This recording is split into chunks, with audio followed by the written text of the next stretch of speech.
Live on Sports Channel, satellites across the country, here at Hollywood Casino. I'll tell you what, I love this guy. And one of the reasons I like him, he's not afraid to take chances. I mean, throughout his major league career, he's one of the most colorful ball players around. Then he quits abruptly, joins the PGA, did that for a little while, became a general manager, been an announcer. The guy's done it all. Ladies and gentlemen, the fabulous Hawk Harrelson. Look at Hawk. Hello, how are you? Good to see you. How y'all doing? Oh, right off the bat, you get him on your side, right? Well, I'll tell you. Give him a hand, the Hawkster. How y'all doing? Yeah. All right. Thank you. Thank you. You know what? They flashed your name, Ken Harrelson, last week. I freaked out. I said, Ken? I said, Ken? Everybody's used to knowing you now as Hawk. I mean, I don't think hardly anybody, except maybe your loved ones, call you Ken. I mean, have you ever thought about changing Kenneth, the name? yeah, when they get hot at me, they call me Kenneth. It's Kenneth, right? Kenneth. Have you ever thought about changing the name, just strictly to Hawk? No, Dick Hauser gave it to me a long time ago because I was very, very young and having trouble in the slump, you know, and finally I started hitting the baseball a little bit, and he dropped to Henrietta Hawk at that time. He was calling me, went to Hawk. Plus, it's been broken 6 times, you know, once in baseball, once in football. It's not because of any cartoon character, Henrietta. No. You got a beak on you, Hawk. I know. I wish it was a little longer. You know, I really do. I'll tell you what, that's your trademark. I know. I love it. I love it. You know what the cowboy Anybody can be called Ken, you know, or Kenneth. Right. A little something else like Hawk. That's a little different. I was very pleased that Dick Hauser over the years had given me the name. Well, you know what? They call you Hawk. There's a few other things I'd like to call the Chicago White Sox right now. But this is a family program. I don't know. Wimpy and I watched the Bulls last night. How was the game? Wasn't too good, huh? Oh, you know what? The game was okay. You guys were looking up at the monitor, probably watching the Bulls. But I got to tell you, what is going on? I mean, people are saying now it's chemistry, whatever. I see where the Chicago White Sox have 2 more wins than the Chicago Cubs. Now, people are taking right now that the Cubs really don't have all that much talent. On the other side of town, though, you look at the White Sox, they're loaded. I know they lost Robin, okay, and I know they lost Alex. They replaced Alex with Jamie, pitched a nice game the other night. But what is going on with this team? Well, there are 2 things when you're talking about the Sox and the Cubs. First of all, we're going to be all right. You know, it's like, I guess it's like Sir Winston Churchill, you know, when he went to a cocktail party one night and this lady came up to him and he had had a few cocktails. She said, "Sir, you're drunk." He says, "Madam, you're ugly, but when I wake up in the morning, I'll be sober." So the White Sox are going to be all right. We right now obviously off to a bad start. I really believe, in fact, coming out tonight, Mike, I was thinking about which you do too. You know, all Sox fans do the same thing. We think about what could you do to turn it around, and I heard some of your lineups the other day. You know. Yeah. I want to be manager of this club, Hawk. I can do it. But I think one of the key things right now, believe it or not, as far as I think chemistry does have a little part in it. I think some of the guys at this particular time are not themselves. I think Albert at this particular time is not himself. I want to see Albert explode. I want to see Albert go in and tear up the clubhouse, break some bats, you know, some water coolers. Is it that he's trying to be too nice a guy now? I think so. That he's lost his edge. Well, lost a little bit of the edge is a good way to put it. He had a little bit of a chip on his shoulder, a little bit, a lot, when he was with the Cleveland Indians. It seems like it's taken away. It's made him a little bit more passive. I agree. I think it has. I think that Albert, I have really grown to like Albert. He is really, I'm telling you, he's a good guy. He's a smart guy, too. He's a smart guy. I loved him, too. You know, even though you hate him, that's a sign of respect when somebody's playing against you, you hate the guy because he's always killing you. No doubt. But Albert is a smart guy. I would just, and Frank and I were talking about the same thing. Frank said exactly as he said, like to see him just explode. Well, let me ask you this now. Did you have a bad year in the major leagues? I mean, you were always a guy, you drove in 100 runs a few times. You had 35 homers one year, 32 another year. Did you have a bad year? Because people are saying, and I heard you just say, don't worry, we'll be all right. I'm hearing this about Albert. Maybe he won't be all right this year. No. He made a big adjustment. No, Albert, I think the biggest thing that's happened to Albert is he's never been anywhere except Cleveland. Okay. And when you go to another town, it takes a while to become adjusted. How about the pressure all of of money? you have been out there. You know, that's another factor. Although I think it's very insignificant as compared to taking him out of his routine, taking him out of his focus, his ability to focus. Albert has always been a guy who walked to that plate and it looked like he was oblivious to everything that was going on around him in the ballpark. I don't care if there were 60,000 people hooting on him or 60,000 people cheering him. It didn't make any difference because he was focused in. But Albert is going to be there. He's a great hitter. He's a great hitter. Reggie Jackson said to me today, we had him on the radio show, he said there's only one guy more focused in sports than Albert Bell, and that's Michael Jordan. He said that today, and I thought that was a giant statement for a guy like him to make. I mean, he's that focused. He says, so what seems to be the problem? I hear you and Wimpy say he's opening up. Well, that's the small things. That's the pitter-patter we've got to say over the air, you know, because if we don't have time enough to get into the whys or wherefores during the course of a ball game, to, you know, like we're talking about right now. If we get into a little scenario there that we're going to get into why Albert is away from Cleveland, where he's never been away from before, coming into a new area, meeting new friends, meeting new play, going new places, it just takes too long. And a lot of the people out there watching that game aren't interested in that. They'd rather see it in the print or like we do in the Mike North Show right now. So. We have to say what we feel like will relate to the viewer and what the mechanical problems are of Albert. Albert knows the hell he's pulling out. He knows it better than anybody. Albert knows he's going like this. When you go like this, your head comes, you lose the ball. Now all of a sudden, Albert has always been like a 60-foot hitter. Now all of a sudden he's like a 55-foot hitter. But once he starts zoning back in again, once he gets comfortable, we're going to see 45 home runs from Albert this year. Well, I'll tell you what, we hope so. I'll tell you this, we're going to be back with Hawk Harrelson. We're going to talk about the past, the present, and the future. Live from Hollywood Casino, Mike North back after this.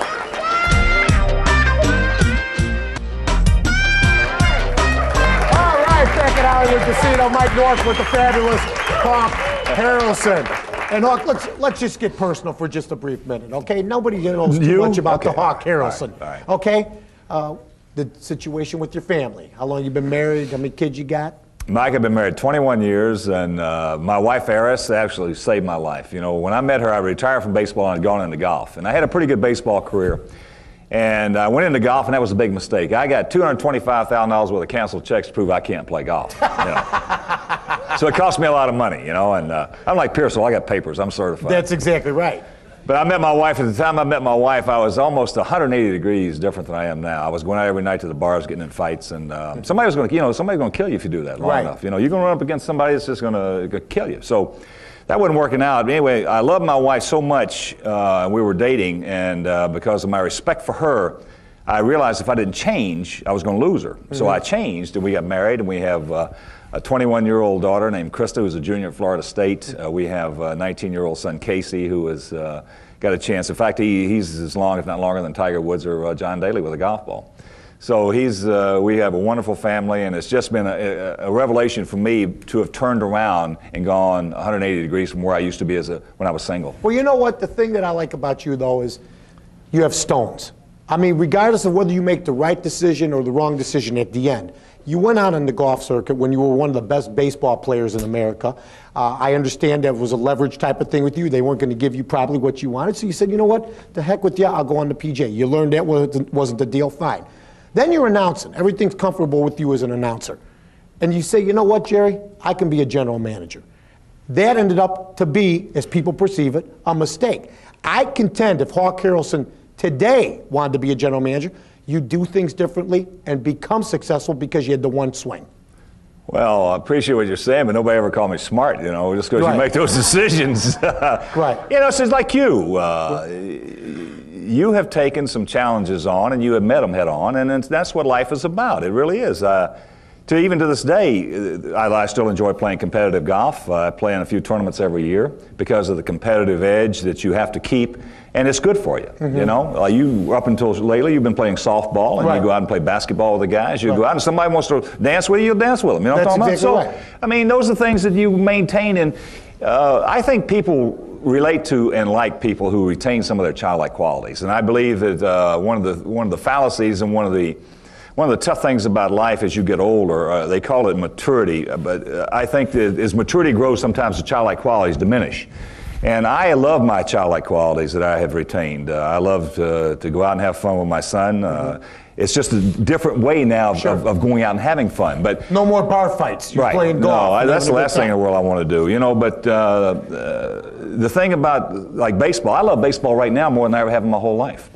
I wish I'd loved it this much when I played. You know, I played it for 9 years in the big leagues, had some good years, and when I decided I had enough, I left. But did you really, you know, you're right, because it had to be hard to walk away from a game, especially at the height of your success. I was the fourth highest paid player in the league at the time, and I told the general manager at Cleveland, Gabe Paul, I told him, I said, I'm going to retire, and he said, where are you going to make this kind of money? And boy, I told him, I said, Gabe, you just said the wrong thing to the wrong guy. And I retired. I went into golf, and I had a great time in golf, although I failed. It was the first time I'd ever failed anything. I won a few tournaments, small tournaments. How hard was it when you failed? Oh, Mike, it was terrible on me. I mean, that's when I was going crazy. Because there's nobody to talk to. That's right. I didn't have Yastrzemski to come up and hit a 3-run homer in the bottom of the ninth. After I struck out 3 or 4 times, that's the great thing about baseball or team sport. If I go 0 for 4 and you hit a home run in the bottom of the ninth, when I go home, my food tastes good, my beer tastes good, and I sleep. Right.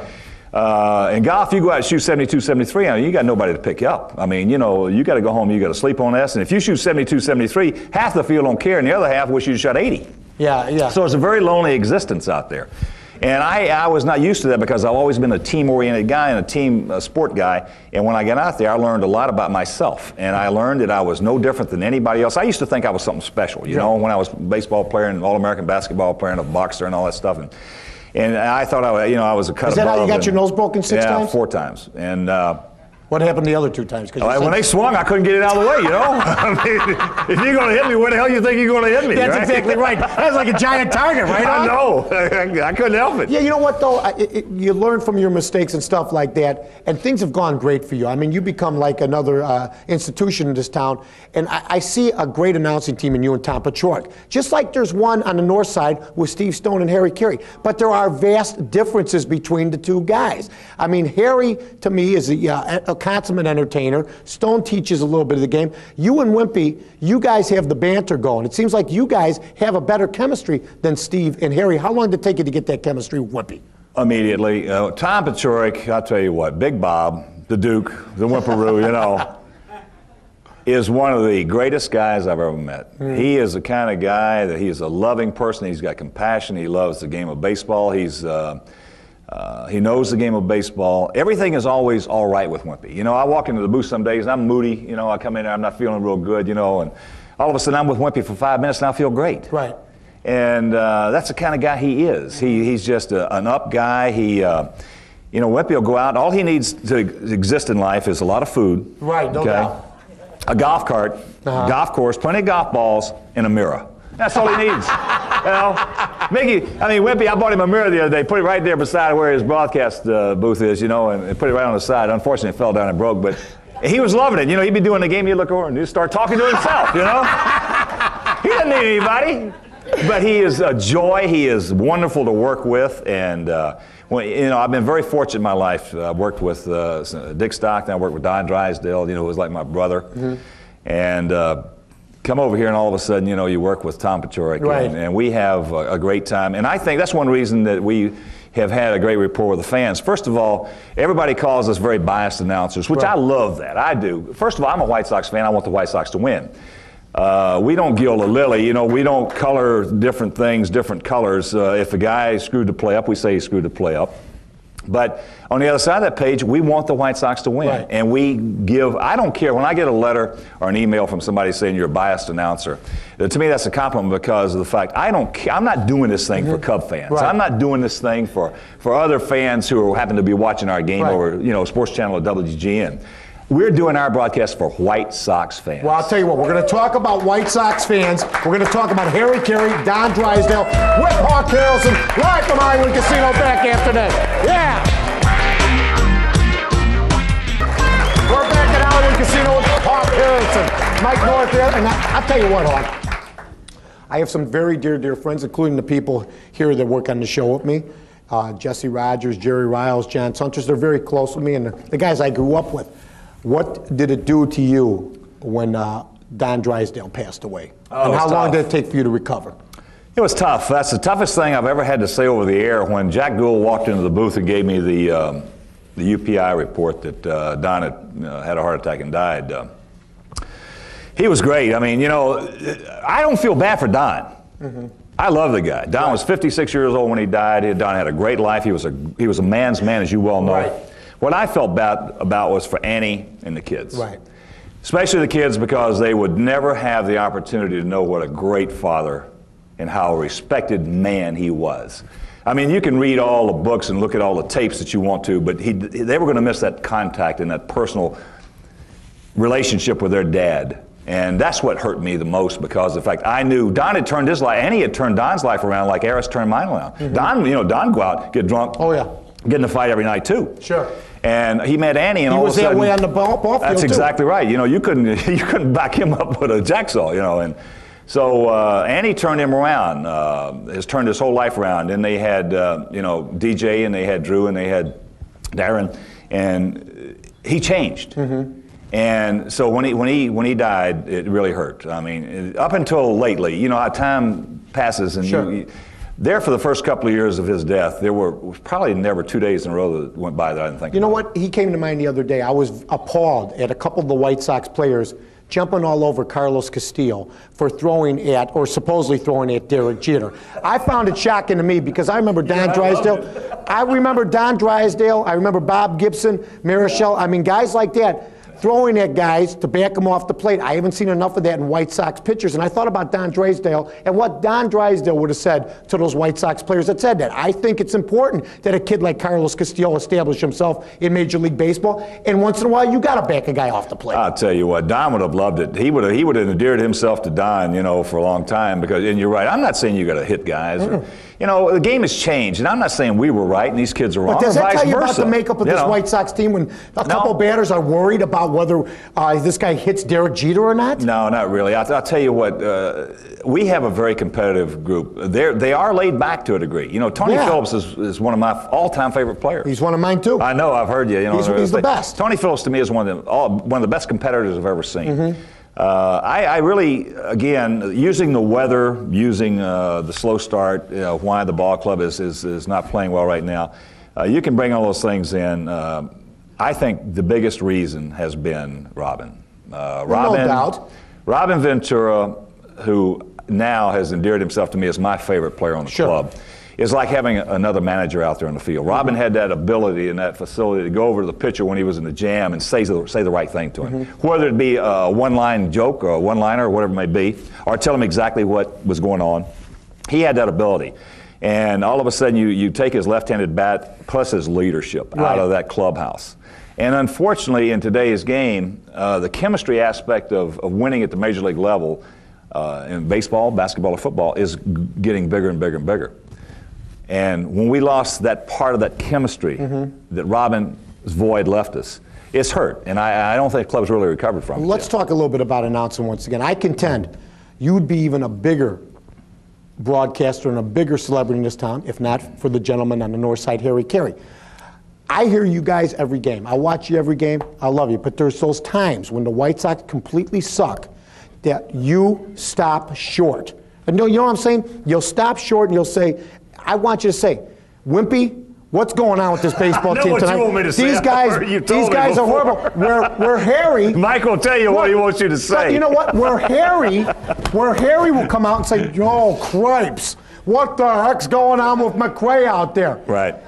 Is it because you played the game that you understand the ups and downs? Or is it because Jerry Reinsdorf has laid out a decree that Hawk, Wimpy, don't say nothing like that? No, Jerry has never put any kind of a censor on us at all. I've been lucky, 22 years of announcing, and I've never had anybody censor me or tell me, even when I worked with Steinbrenner. And why are you so understanding? I'll tell you why, sometimes? because I think that Wimpy and we talked about this before we ever did our first game together, and it turned out to be really a heavy conversation about Wimpy and I respect the viewer. First of all, unless you're a baseball fan, you're not going to be watching baseball. You're going to be watching something else on the air. You have to be a fan to watch the game of baseball because there's too many other good programming.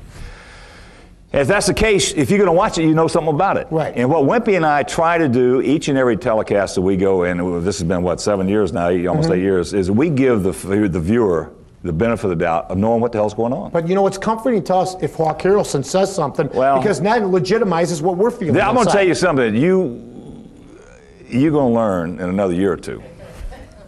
Oh, yeah? Now listen to this. Sometimes. Yeah. Mike North. Right. Sometimes. Sure. Silence is the greatest communicator in the world. I understand that. We both know that's not going to happen, right? We'll be back with Hawk Harrelson live at Hollywood Casino. Back after this.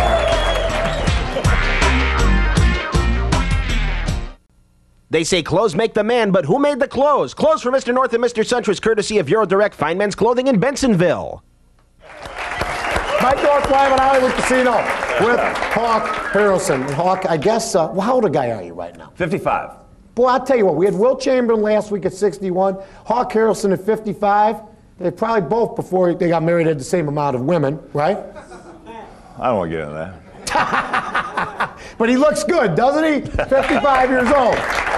What's ahead for you? How many more years? You want to do this till you drop, maybe 25, 30 years down the line? What, I love it so much. I've had a chance, chances to go other places.